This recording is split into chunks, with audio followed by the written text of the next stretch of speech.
Well, hello, and welcome to a brand new podcast called the Vibe Coding Podcast. This is a new podcast where we are going to explore the future of coding through various AI tools, vibe coding, and speaking with some of the entrepreneurs who are currently, as we speak, building the next generation of development tools. My name is Kaz. My co-host over here is Charlie. Yeah. And if you have ever been interested in AI and you're not really sure what you're doing, but you want to take a dive into it, then this is going to be the place for you. So this is our very first episode. So we're going to just introduce you to us a little bit so you can get to know us. And then we'll talk about why AI and how we got into it and what you can expect from our podcast episodes moving forward. So, as I said, I'm Kaz. I am based in Florida, despite what my accent might tell you. And then my co host over there is Charlie, and you are based in I'm Denver, Colorado. beautiful Denver, Colorado. We like Denver. So You we never have visit here, actually though. Well, anyway. oh my God. This is the introduction to our relationship. We have known each other for about 11 years at this point, 11 and a half years, I think. We've worked together in a previous job, in a previous life, which we'll probably talk about in and out of our episodes that will come up. So we've been friends for a long time, somehow. I don't know how we've remained friends this time. We have a very light-hearted, joking relationship where we constantly throw insults at each other. And if you were to see our text messages, there is an endless amount of middle finger emojis that fly backwards and forwards. So if you will hear us jabbing at each other, it is all out of love. We don't actually mean any of the mean and hateful things we say. Well, at least I don't. That's just the kind of relationship we have, and that will come across throughout our podcast as well. So why don't you tell everyone a bit about you, and you can bore them, and then I'll come back in and save the episode. So, anyways, okay. Yeah, first name is Charlie. From Denver, Colorado, what I've been told is a unicorn, born and raised in Denver. And what am I into? I like to tinker with stuff. I think Kaz knows that. So I like, kind of get my hands dirty, which is, why I'm fascinated with AI now. Grew up playing hockey. I still play hockey a couple times a week, but I'm getting kind of old. And I play goalie, so just my hips are shot, my knees are shot. I do downhill mountain biking as well, which got me into trouble. I had a brutal injury 2 years ago. almost Two years. about Yeah. 2 years ago. Yeah, coming up Yeah. on it. Yeah, tore my shoulder, broke my hand, broke my shoulder blade. I don't think I actually, I think I did have a concussion. I remember the whole thing. It's like I wasn't knocked out, but Yeah. I had a pretty bad headache for a while, and it dented my helmet too. It broke my goggles too. Oof. It was pretty Yeah, it bad. was rough. Yeah, I crashed in a bunch of rocks. But anyway, yeah, it's just like to be active, play hockey here in around the Denver area. Yeah, I got into tech 2016, 2017. I first got into cryptocurrency, mainly blockchain, because I thought blockchain was a fascinating technology. And then Kaz and I worked at a magazine, and we left there. I learned how to code just from like YouTube and just kind of like forcing my way to do it and getting frustrated and getting poopy pants and then just being obsessed with it. And then freelanced web development, started an agency. And that's when, I reached out to Kaz and look, I've got something here. And we had an agency that was very broad in scope, just trying to do everything for everybody. And then we niche down to a specific sector that we work with. So we have a separate podcast from this, but it's been a hell of a ride. SEO is, it's changing because of AI overviews, but the tools that we use is what kind of gave us the idea to start this podcast and what we're subsequently building as well. So yeah, that's kind of my history. Okay, so a bit about me. I am Kaz. I live in Florida with my husband, and we have two teenage kids and dogs and cats. Both of my dogs who are sleeping right now, being lazy. I spend most of my weekends, if I can, on our boat that we like to go out. I'm not into fishing. I will not be discussing catching anything because that is not my jam. I'm more of a lay on the boat and catch some race type person. I'm an avid reader. I currently am on book 56, I think, for the year. And we're in June. I read a lot of all over the place, not much into science fiction, although Project Hail Mary was one of the best books I've read. And I'm really not much into fantasy, although I have read some. But outside of that, I'm currently working on my personal library. Depending on who you believe, some people will say a personal library needs to be 1,000 books. Some people say it needs to be 500. And I'm currently at 700 physical.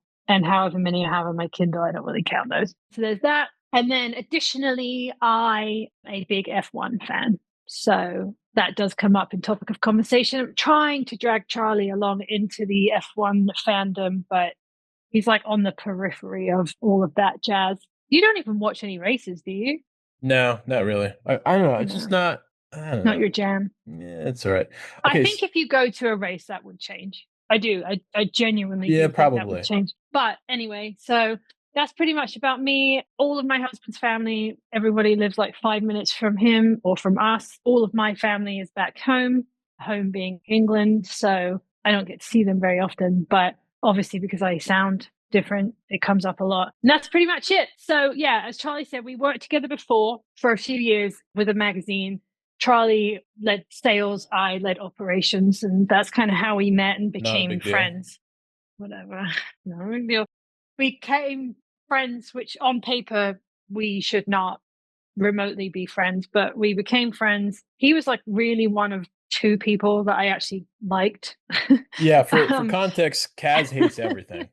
So just keep that in mind. Just be aware. For some reason, and I don't know why, but Charlie was one of two people that I actually genuinely really liked at the company and have stayed in touch with, only two of them. And then we kind of went separate ways. We had various reasons for leaving the company, and I went and did something else. And then Charlie started developing his company and would reach out for help here and there. And then we kind of came together, and we, like he said, we started working on an agency that he literally grew from the ground up during COVID. The man did not leave his house, to the point that, like, were we going to stage an intervention? And I know nobody was leaving their house in COVID, but like didn't leave his house, It like was never went to the before COVID. grocery store. I was quarantined before COVID. Yeah. Well, it was right before COVID, but then you had the excuse of, well, I can't leave now because COVID. Um, but that led to successful, agency. And then we did that for a while. And then we, like he said, we kind of narrowed it down into doing SEO specifically for cannabis industry. And we do have another podcast that we we do every week, which is called the High Rankings Podcast. So if you're interested in SEO, that podcast is specific for cannabis dispensaries, but you can take almost every piece of advice or every person we've interviewed on there and apply it to basically any other industry. The difference between the cannabis industry and every other industry is that you cannot advertise you can't advertise, like, you can't buy ads on Google and things. So it makes it a little harder, but that you can still apply all of the rules that we talk about there for any other industry. So if you're listening to this podcast and being like, well, that doesn't apply to me, actually it does. It could apply to everybody. That podcast, you can find that on Apple Podcasts, Spotify, and YouTube. So that's kind of a little intro to us and where we've come from. And now we're here. And I will say, I'm not afraid of tech. I don't dislike tech, but in the world of AI, I had to be dragged into it kicking and screaming. I kind of liken it to like our grandparents and microwaves, in that there's this great invention that now everybody has, nobody thinks about it. And if you buy a house and it doesn't have a microwave, you're like living in the Stone Ages. But back then it was like, oh, it's going to give me cancer and it's ugly and it's this and it's that. And now it's like just second nature to all of us, or most of us. I'm kind of the same way. I see the advantages of AI and I use AI, and it has been very beneficial, but I have some reservations and I don't really know what I'm doing. So this podcast is kind of going to be me learning along with our listeners who are learning, both from Charlie, because Charlie's way deeper into the AI world than I am, but also all of us learning as we go along. So we are going to obviously find different AI apps and platforms that are available and learn how to use them and how to integrate them into our world. But we're also going to show you where we screw up. We're also going to show you how maybe it's not the best thing for that particular job that you're trying to do or task that you're trying to complete. So it's basically going to be one big learning curve for me and our listeners. And also together, we might discover new things that we don't know are available at the moment. So that leads to this question for you. Why? Why are we doing AI? As a person who's like cold on AI compared to a person who's hot on AI, why AI? Why a podcast? And why do you think that this is going to be something that moving forward is going to be successful? Not the Um, podcast, but AI in general. AI in general. So just the utility that it has. I mean, you can go into literally any industry, and the fact that I told you this a couple months ago, I was messing around with ChatGPT and with the SEO agency, and I can't remember what I was prompting it, but it was something around ROAS, return on ad spend, Mm. and I was just messing around with it. I can't remember, but it I went into the field of like, maybe you can have like a calculator on like a custom dashboard or something like that. And then ChatGPT came back and said, yeah, like I can just render you a calculator in Canvas. And I was like, okay, I don't know what that means, but all right. And then I was like, yeah, okay, hit yes. And then like the screen split and it started throwing out, code, React. And I was like, what the hell is this? Like, what is going on right now? And then I hit preview and then I saw a calculator app fully functional and it blew my brain apart. You remember the first time you used ChatGPT? Yeah.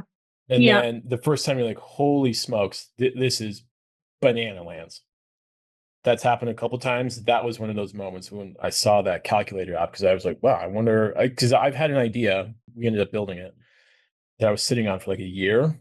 And, it's going to hire developers and all this and like a PM and all that. Well, I Yeah. built that tool in like a week and then fine tuned it over the next subsequent weeks. So why AI? Because I saw that and I saw what's possible. And then at scale, it can do such incredible things. I'm fascinated by it. I think we're like super early and there's a ton to learn. I think the guests that we'll have on here can really shed some light on a really remarkable time to be in the tech space. I think I started on ChatGPT, obviously after you, because you were the one who kind of led me in that direction. But I want to say that I was on ChatGPT when it was like 2.0 or something. And also when the responses only went up to a certain date. Oh yeah, yeah. Like it was like 2 years, Yeah. like it couldn't give you anything recent in the last 2 years or something like that. Because I remember one of our kids had homework.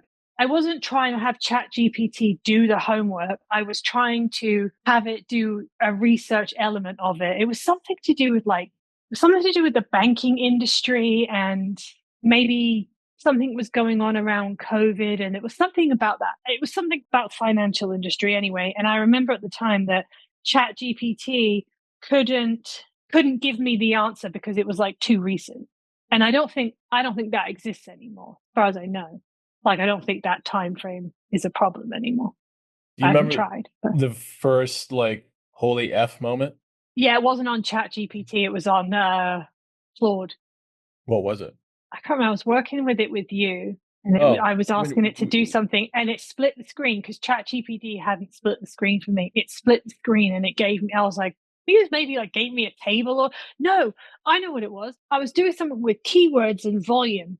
I was doing something oh, with for keywords and tables. Yeah, volume. yeah. Yeah, and you had given me this prompt or something. It was the first time I'd used Claude because I was really familiar with ChatGPT, but I wasn't familiar with Claude. Which, for those of you who don't know what Claude is, it's basically like ChatGPT. It just has slightly different strengths than ChatGPT, which we'll go into when we compare platforms. But it was my first time using Claude, and we were on a screen. We were on a call and we were screen sharing or something, and I was like, the fuck is this? Like, it split the screen and it gave me this table. I was like, what the hell? Like, that was like, oh my God.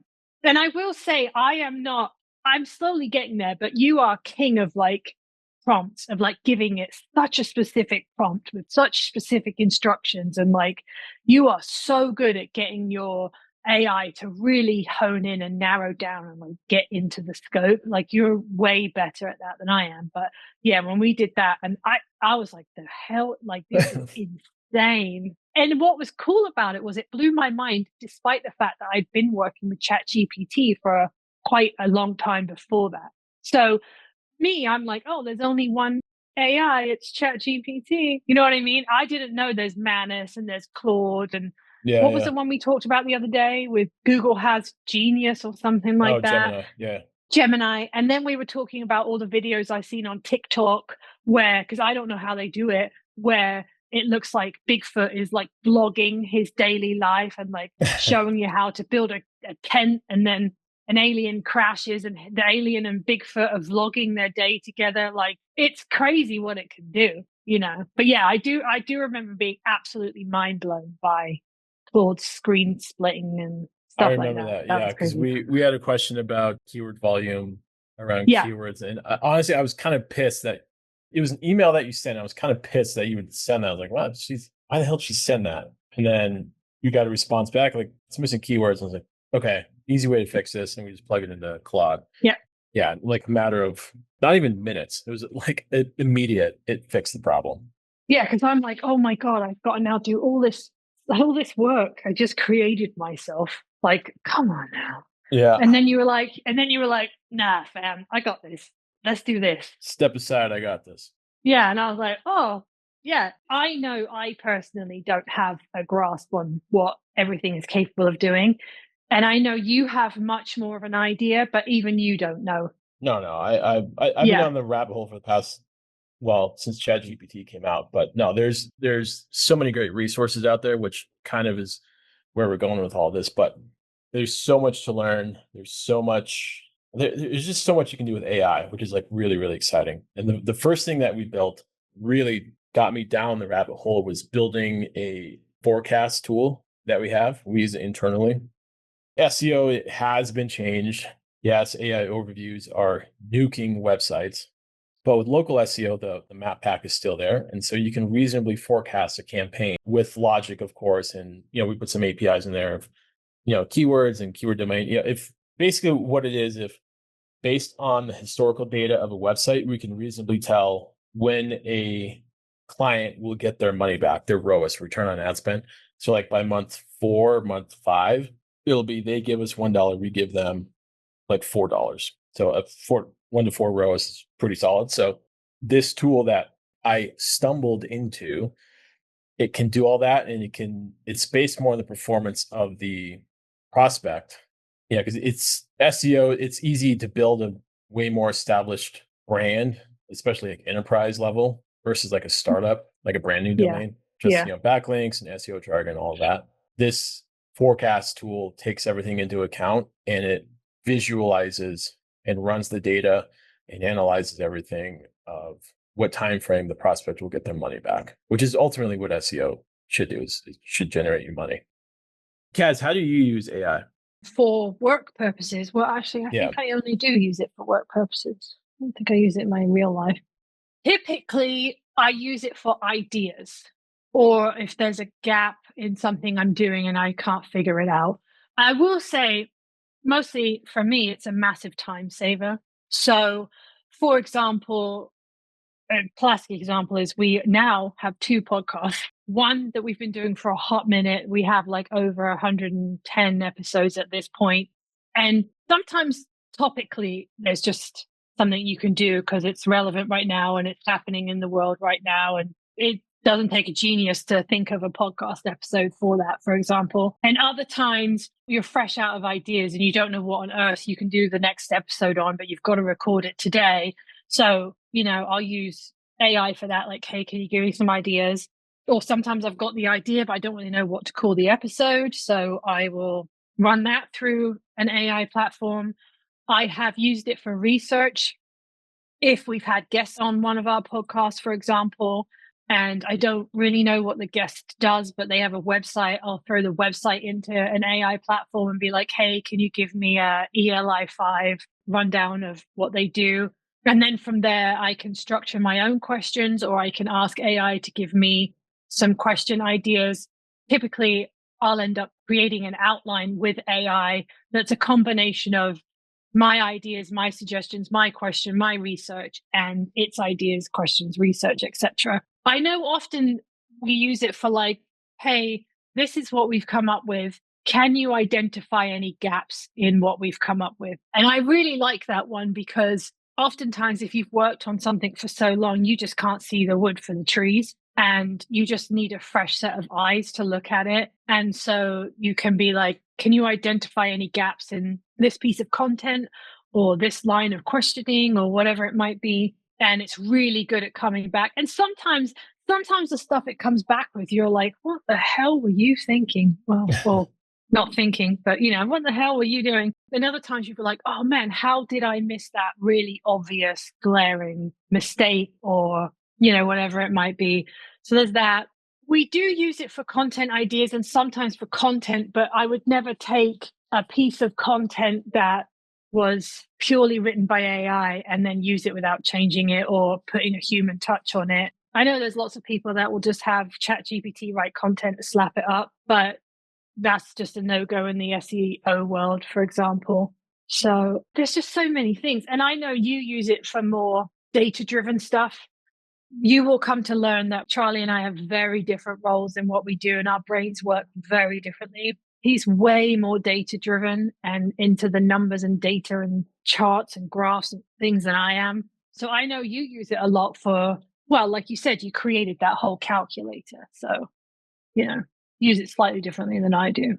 Well, keep in mind, I'm not married and I don't have kids. I've got time to. I think I've built only two of them do anything. I think probably 12 or 13 apps vibe coded Yeah. between content outlines, like for SEO, content outlines between forecast calculator, spreadsheet, data aggregator, I guess you call it. I mean, there's so many things you can do with it. So just making things easier. I don't like complexity. Just making our lives easier. That forecast, because we get asked all the time that it's like the number one question, right? Like, when will we actually make money? At what point will we see money back? And that tool is one, it's surprisingly accurate. And two, it answers that. I had a lot of help, but what would have cost me six figures with a couple developers and probably 4 months of time, I think we did that in 2.5 weeks. Which begs the question, what's going to happen to all these developers? I think it'll make them better. AI will affect the unemployment rate, but I think it'll also make jobs better. Well, they'll just pivot because Yeah. developers are incredibly talented at what they do. I mean, that's why they get paid what they get paid, because they literally create and change companies on the Yeah. daily, The value So, that they bring. Yeah. yeah, so their ability to pivot using the skills that they have that are exceptional, maybe that's what happens to them. So I know as we progress and we do more episodes, we'll like deep dive into all of the AI platforms that we're familiar with and some that we're not. So I don't really want to go too deep into every single platform, but can you give me like a rundown of on your everyday life, working life, what platforms you would say that you currently use the most and like a really brief overview of like what each one does? Because I can tell you I'm only really familiar with ChatGPT and Claude, and they both basically do very similar things. I would say as far as like content and ideas, I think Claude is better, but that's just my like personal opinion at the moment, and I think that can change as each one like evolves. So like what do you I think you use Manus quite a lot, don't you? For like research Yeah. stuff, yeah, but I like Claude just because I think the reasoning is better. Like when you put good prompts into it, like good guardrails, I think Claude has better answers. And I think they're more organized too. So for like content outlines, competitors, ripping apart competitors, maybe even putting together like a monthly review PDF or something like that, or just general ideas. Yeah, I've been using Claude a lot. I think from what I could tell, I don't know, I've been using it for 6 weeks maybe. The ability to take the prompt and spit out what it is you're exactly looking for. I've had better experiences with Claude. Yeah. My downfall with Claude is that you'll be working with Claude in a chat for a while and you'll ask Claude a question and she'll be like, yeah, I'm done with this chat now. If you want to keep talking, you've got to do a whole new chat. She's done her And deed, you've is what it is. refined her. It just happened to me twice yesterday. And there's no warning that this is going to happen. So you can't ask it. You can't prompt her to give you basically like all of the parameters you've set up. So that's my issue with Claude. My issue with ChatGPT, on the other hand, is that you can chat to GPT in the same chat forever and ever and ever. But then like the responses get slower and then it just pauses and you got to reopen it. Nothing's Yeah. perfect by any means, but I do find myself now using Claude a bit more. Again, I think that at the moment that will probably change. I'm not really familiar with any other platforms. Are there any others that like we're going to end up like doing deep dives into and like Oh getting yeah. our Yeah. Yeah. hands into? I won't mention them now, but yeah. Oh, Yeah, there are. And then we'll have nothing you're the going to mention by name. we'll Manus one, Replit, Perplexity. There's a couple others, and then we'll have the founders on here as well, like where they think the industry's got them involved. You know, AI just as a whole, where they think AI is going. We've got some pretty cool things lined up. But as far as individual LLMs, yeah, Manus was the first one where I was like, whoa, this is like creepy. Manus. I think they're all creepy, but Yeah, Perplexity, Bolt. I like Bolt. I've been using that. Lovable, of course. Bolt just had the big hackathon. There's a handful that we'll do some deep dives on. And next episode, you're gonna hate it because well, you hate everything, but on the next episode, you're gonna vibe code a SaaS.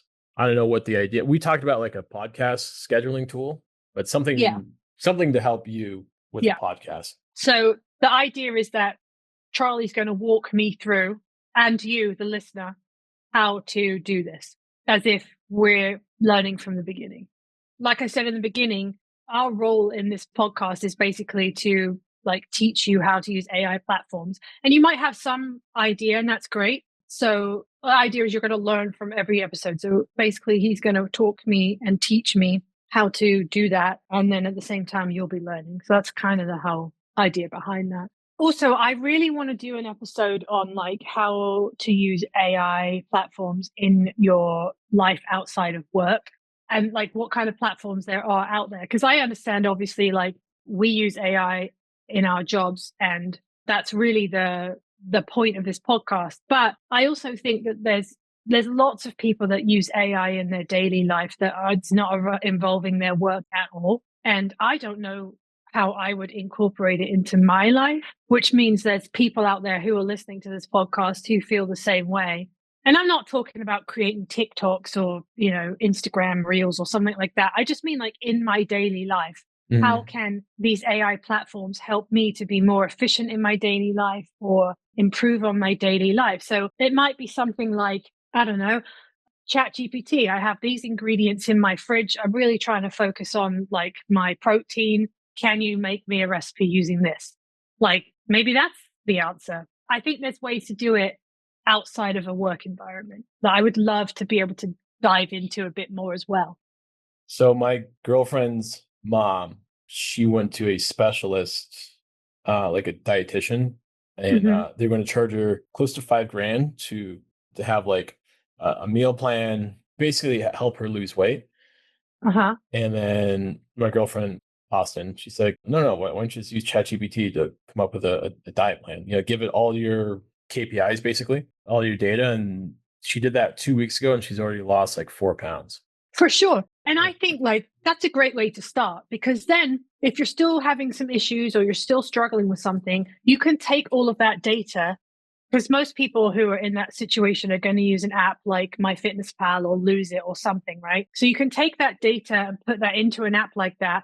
And then if you're still struggling, now you've got all of this great data that you can take to a dietitian and Mhm. they can find the gaps. Because I do think certain things require a human element, right? Because I could do the exact same diet that Austin's mom is doing, but one of us are going to be more successful for whatever reason that might be. Yeah, But you can right. now you've got all of this data that you can take between, how you've lost the weight, when you lost the weight, and what you were eating, and when you were eating, and what kind of time of day you were eating, and show that to a dietitian, and you could tweak it ever so slightly and be more successful. Yeah, yeah.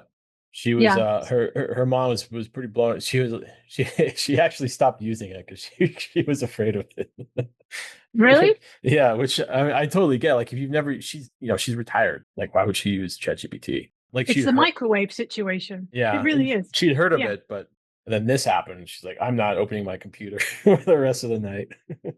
That's why I'm saying, like, I do genuinely think that even you in your daily life outside of work, like you said, your interests, right? Mountain biking, hockey, being outside, just being active in general. I think there's ways to incorporate different AI platforms into that. I think so. When I was at Trestle over the weekend, the downhill bike park here in Colorado, which is by the way one of the best in the whole country, we were kind of throwing around ideas of like, of course, AI came up, and I was like, I wonder if we can make an app to share with a bunch of buddies to tell us like where they're at the mountain, and then like at this day at this time, I'm going to be on this trail, and then like we can all meet there, kind of thing, something like that. Like we were just messing Yeah, around and with. then you could build into the app like the weather that's going to be on those days that you're going to be there, maybe the Yeah, condition of the trail, because sometimes, the trail you think it's going to be in one type of condition and you get there and it's just trashed, or yeah, you know what I mean? Like real time, like you would include like real time images of the yeah. I spot on the wonder. trail that you're like, I wonder if I think there is an API for that actually. Trestle. They might have that. But yeah, one of the best trails on the mountain is closed because it's in trees. And so like the dirt is still just like basically mud. oh, Um yeah. yeah, so maybe you can have like live feeds. That's a good idea. Maybe that will be a future episode.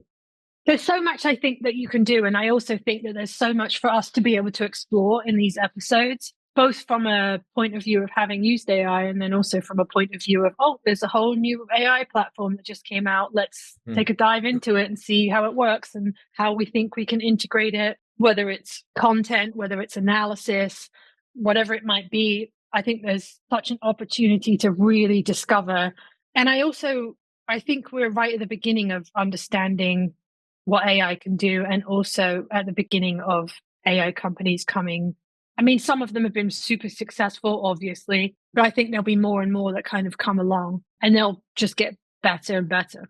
I think so. I think there's going to be more people that use it and of course build with it now that the barrier to entry is lowered. I think we're just going to see some really really cool stuff.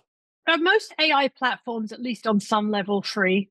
I think Like I so. know, like I know, like ChatGPT, there's a free element to it, but then if you want to spend money on it, you get Token, more whatever. conversations in a day or Yeah. whatever it might be. Yeah. But at least initially, the basics of it are free. Yeah. Well, there we go. Okay, I think we'll just wrap up the first episode. Really, it was an introduction to us, introduction to what we do, introduction to what the podcast is going to be. I say that, but I will also say this caveat is that 90% of what we think we're going to do when we go into it ends up evolving and changing and becoming something better than we originally thought it was going to be. And I do think that's what's going to happen with the future of these podcasts, just because, particularly with AI, it changes so much and so quickly that I think the foundation of what we want to achieve with this podcast will remain. But I think how we get there will evolve along with the AI industry itself.